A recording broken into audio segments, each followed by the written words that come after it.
Have you ever looked in the mirror and wondered when exactly your body began to slow down? Most people think aging happens suddenly. One day you feel young, and the next day your knees hurt, your back feels stiff, and the energy you once had seems to disappear. But for me, aging never arrived the way people expected. My name is Keiko Tanaka. I am 93 years old, and I still teach fitness classes in a small studio near Osaka. Yes, 93. People often stare at me when they hear that. Some laugh because they think I am joking. Others ask the same question every time. Keiko-san, what is your secret? Before I tell you about the 5 foods I eat almost every day, I want to tell you something about my life. Because the truth is, my story did not begin with strength. It began with loss. When I was 27 years old, my husband died in a factory accident. We had been married for only 3 years. Our daughter was still a baby. In one single afternoon, my life changed completely. Suddenly, I was a young widow, standing alone in a small apartment with a child who depended on me for everything. There were nights when I sat on the kitchen floor after putting her to sleep and cried so quietly that even I could barely hear myself. In Japan, people often speak about endurance. We have a word for it, gammon. It means enduring the difficult things in life with patience and dignity. But at 27, I did not feel strong. I felt broken. For many years after that, my life became simple and repetitive. I worked long hours in a small textile shop.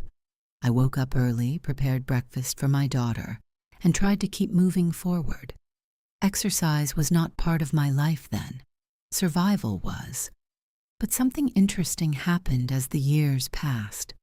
I noticed that older women in my neighborhood moved very differently. Some were stiff, slow, and tired. Others, even in their 70s, still walked lightly and stood straight. One woman in particular caught my attention.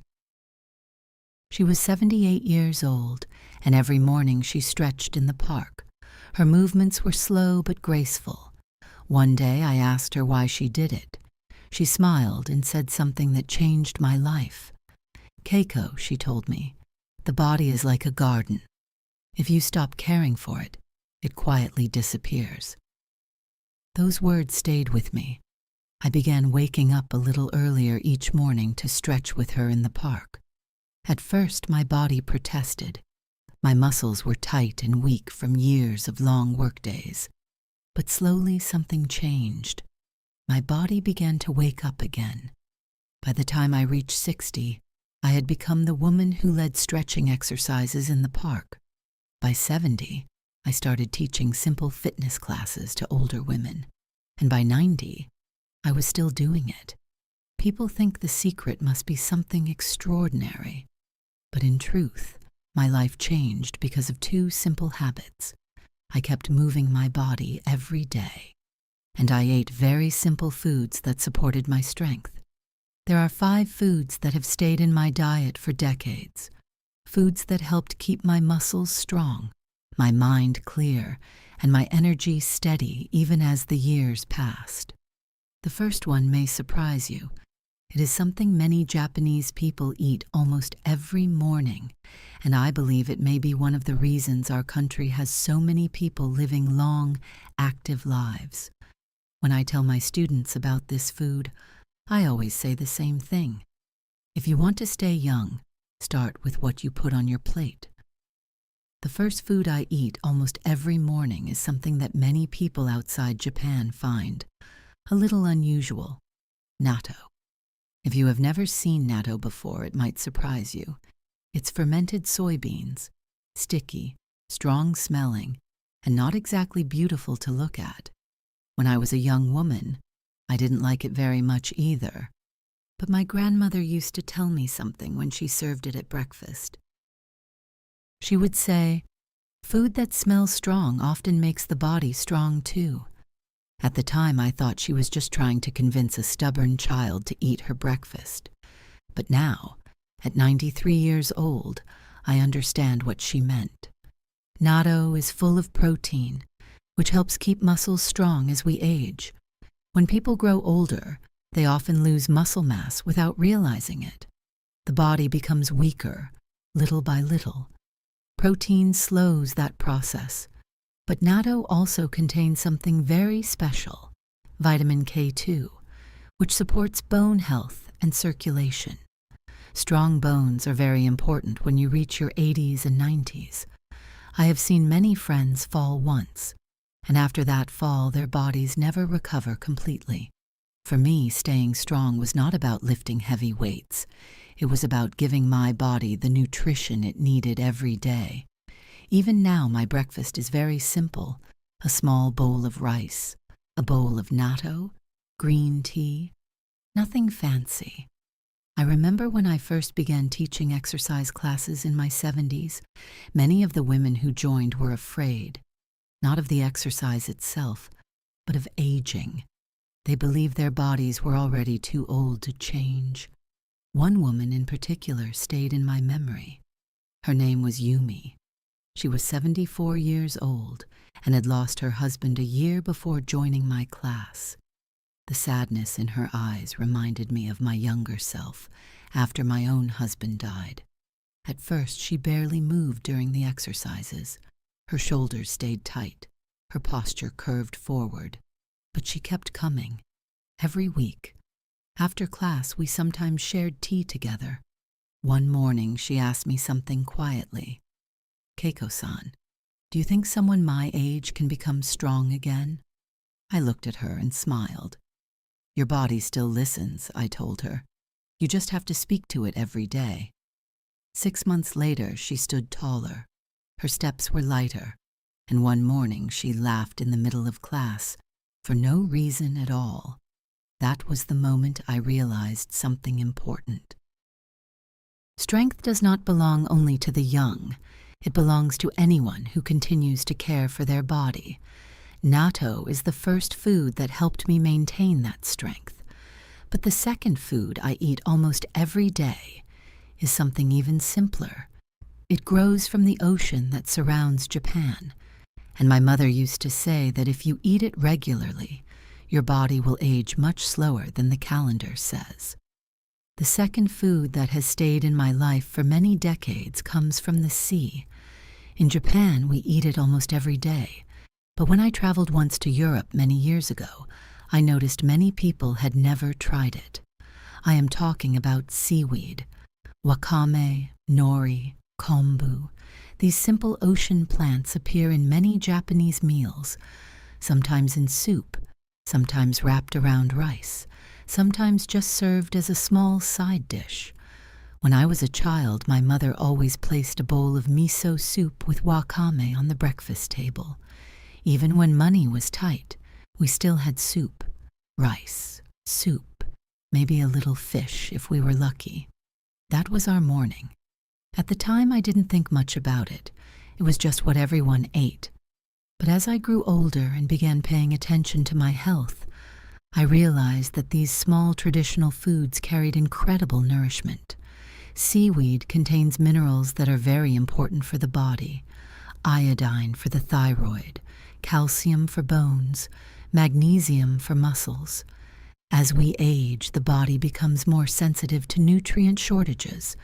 Even small deficiencies can cause fatigue, muscle weakness, or problems with metabolism. But foods from the ocean are rich in these nutrients. I believe this is one reason many older Japanese people remain active for so long. Even today, before my morning exercise classes, I drink a small bowl of miso soup with seaweed. It warms the body gently. My stomach feels calm. My energy rises slowly instead of crashing the way sugary foods often make people feel. Many of my younger students now drink protein shakes or energy drinks before workouts. When they ask what I take, I always laugh and tell them the truth. My pre-workout drink is soup. They laugh too, but I can see they are curious. One winter morning not long ago, a new student joined my class. She was in her early 50s and had recently gone through a difficult divorce. Her shoulders were tight. and she moved as if she were carrying something heavy that no one else could see. After class, she stayed behind and watched me pack my things. Finally, she asked, "Keiko-san, how do you stay so positive?" For a moment, I didn't answer, because the truth is, positivity is not something that appears magically. It grows slowly from habits, from caring for your body, from waking up each day and choosing to move forward again. I told her something simple. Strength begins in very small places, in the food you eat, in the way you stand, in the way you breathe. That woman still comes to my class. Last month, she told me something that made me smile. She said she started making miso soup at home again, just like her grandmother used to. And she said it makes her feel calm before starting the day. That is the power of traditional food. Seaweed has been the second food that quietly supported my body for many years. But the third food is something even simpler. It grows in the fields and mountains of Japan, and many people now call it one of the healthiest foods in the world. For me, it has been part of my life since childhood, long before anyone began calling it a superfood. The third food I have eaten almost all my life is something very green, very simple, and very powerful: green tea. In Japan, tea is not just a drink, it is part of daily life. When I was a little girl, my grandmother used to prepare tea in the afternoon while the sun slowly disappeared behind the houses. She poured it into small cups, and we sat quietly together. She never rushed. Even as a child, I remember how peaceful those moments felt. Years later, I realized something interesting. Those quiet tea moments were not only calming for the mind, they were also very good for the body. Green tea contains natural compounds called catechins, which help protect the body's cells from damage over time. When we age, the body slowly accumulates stress at the cellular level. These compounds help reduce that stress and support the body's natural repair systems. But for me, green tea has always been more than a health drink. It is part of my rhythm. I drink a cup after breakfast, another cup after my morning fitness class, sometimes another in the afternoon while I sit by the window and stretch my legs. No sugar, no milk, just tea. Many of my students now drink sweet coffee drinks or energy beverages. When they see me with my tea, they sometimes ask if I ever get bored of it. I always smile, because the truth is, simple things rarely become boring. They become comforting. I remember a very difficult year when my daughter moved far away for work.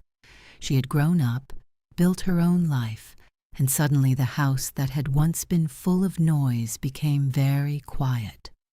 For the first time in many years, loneliness returned. It reminded me of the early days after my husband died.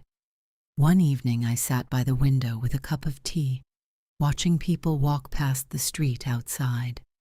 For a moment, sadness filled the room, but then something small happened.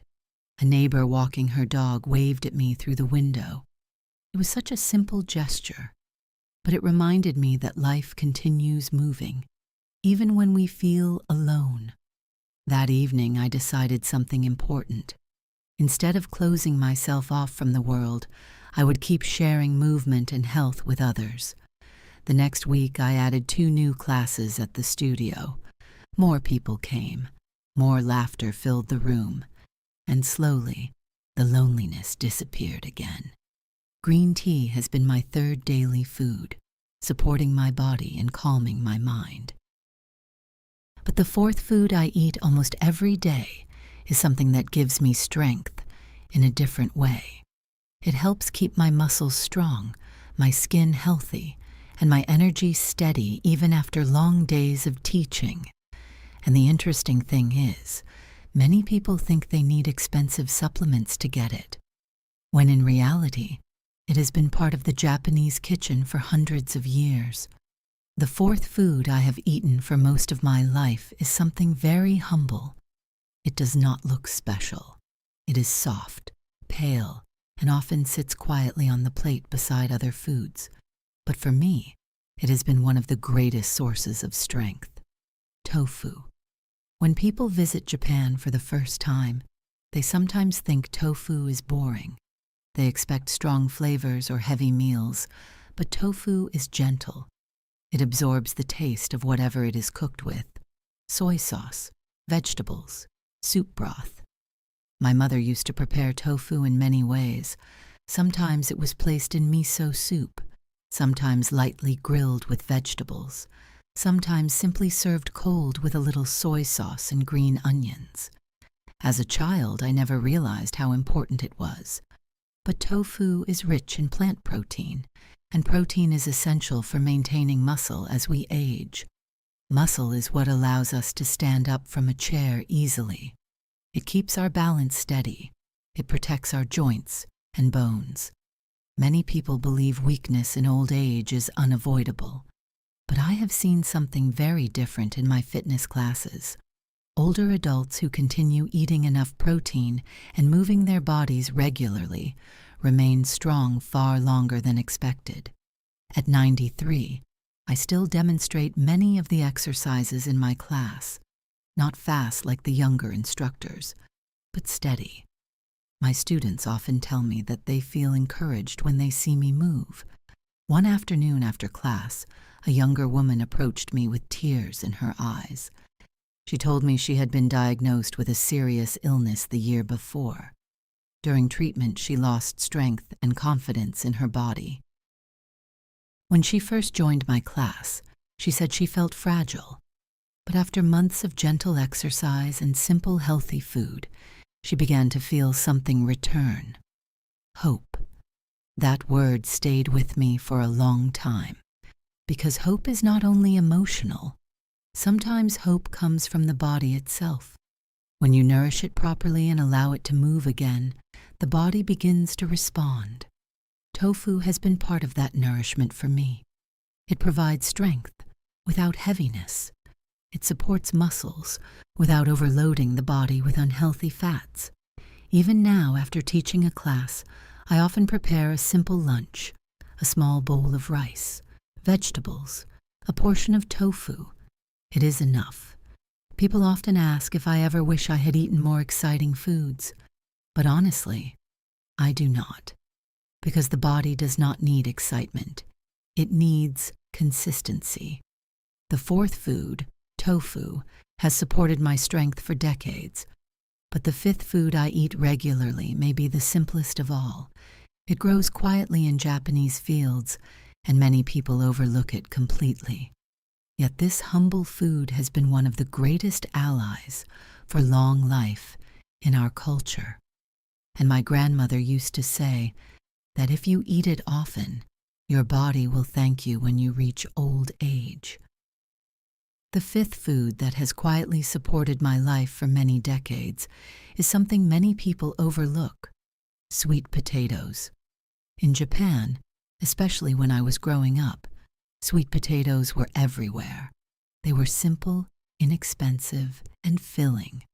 During the colder months, street vendors would sell roasted sweet potatoes wrapped in paper, warm and fragrant. As a child, I remember holding one in my hands on cold evenings. The warmth traveled through the paper into my fingers, and the sweet smell filled the air. Back then, we didn't think of it as a health food. It was simply food. But now I understand why older generations loved it so much. Sweet potatoes are rich in fiber, which helps digestion stay healthy as we age. They also contain vitamins that support the immune system and the skin. When the body receives steady nourishment like this, energy remains stable instead of rising and falling quickly, like it does with sugary snacks. Even now, at 93, I often eat a small sweet potato in the afternoon after my classes. It keeps me satisfied and gives me gentle energy without making me feel heavy. Many of my students are surprised when I tell them this. They expect the secret to longevity to be something rare or complicated, but my 5 foods are very simple: natto, seaweed, green tea, tofu, sweet potatoes, foods that have been part of Japanese kitchens for generations. But food is only half of the story. The other half is movement. I have been teaching fitness classes for more than 30 years now, and I have watched hundreds of people come through my studio doors. Some arrive full of energy. Others arrive tired, stiff, and afraid of what aging is doing to their bodies. One man joined our class when he was 79 years old. He could barely lift his arms above his shoulders at first, but he came every week. Slowly his posture improved. His steps became lighter, and one morning during a stretching exercise, he laughed loudly and said, "Keiko-san, my body feels 20 years younger." Everyone in the room laughed with him. Moments like that remind me why I continue teaching even now. Aging is not only about losing strength, it is also about discovering new strength. Yes, my life began with tragedy. Losing my husband so young was something I never fully expected or prepared for. For many years, I believed that pain had defined my future. But life surprised me. Movement brought new energy. Food brought stability. Community brought joy. Today, when I stand in front of my students, some in their 60s, some in their 70s, and a few even in their 80s, I feel grateful. Not because I avoided aging, but because I learned how to live alongside it. My daughter visits often now, and sometimes she watches my classes quietly from the back of the room. Last year, after one class, she hugged me and said something that made me laugh. "Mother," she said, "you are the oldest fitness instructor I know." Maybe she is right, but I don't think about my age very much. I think about tomorrow's class, the stretches we will do, the laughter that will fill the room, and the simple foods waiting in my kitchen afterward. Because the truth is, growing older does not mean life becomes smaller. Sometimes, if you care for your body and your spirit, it becomes even richer than before. And if a 93-year-old woman like me can still move, teach, and smile every morning, then perhaps aging is not something to fear. Perhaps it is simply another chapter of life that we learn to live well. People often think the story ends when someone reaches old age. They imagine that life becomes quiet, slow, and small. But my story did not end at 80. It did not end at 90 either. In some ways, my happiest years came after 70. When I began teaching fitness, I never expected it to become my life's work. At first, it was just a small group of women stretching together in the park. 5 women, then 8, then 12. Eventually, someone suggested we move indoors during the winter, and a small community center offered us a room twice a week. That little room became our studio. Over the years, hundreds of people passed through those doors. Some came because their doctors told them to exercise. Some came because they were lonely. Some came because they were afraid of growing old. But something beautiful happened in that room. People began helping each other. When someone struggled with a stretch, another person offered encouragement. When someone missed a class because of illness, the group would check on them.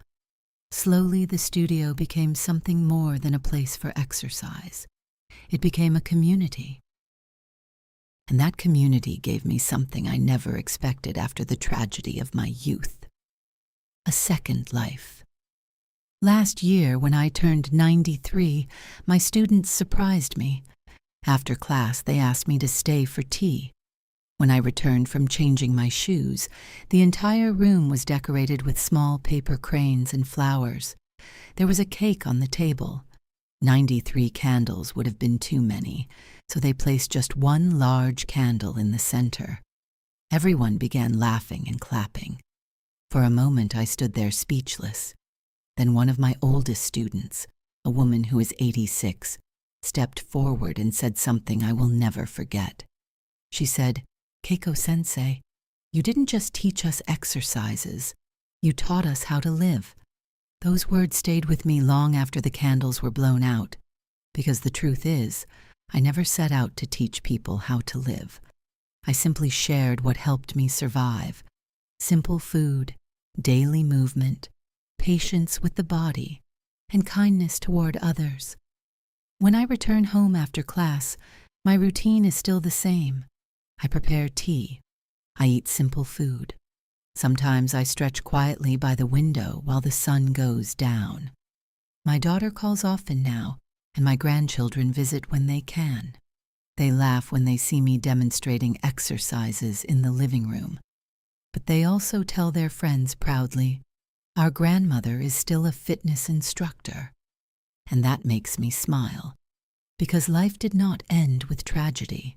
It changed, it grew, and it eventually became something even more meaningful than I imagined when I was that young widow sitting on the kitchen floor many years ago. Now, at 93, I wake up every morning with the same simple thought: move your body, eat well, share your strength with others, and tomorrow will still be worth waking up for.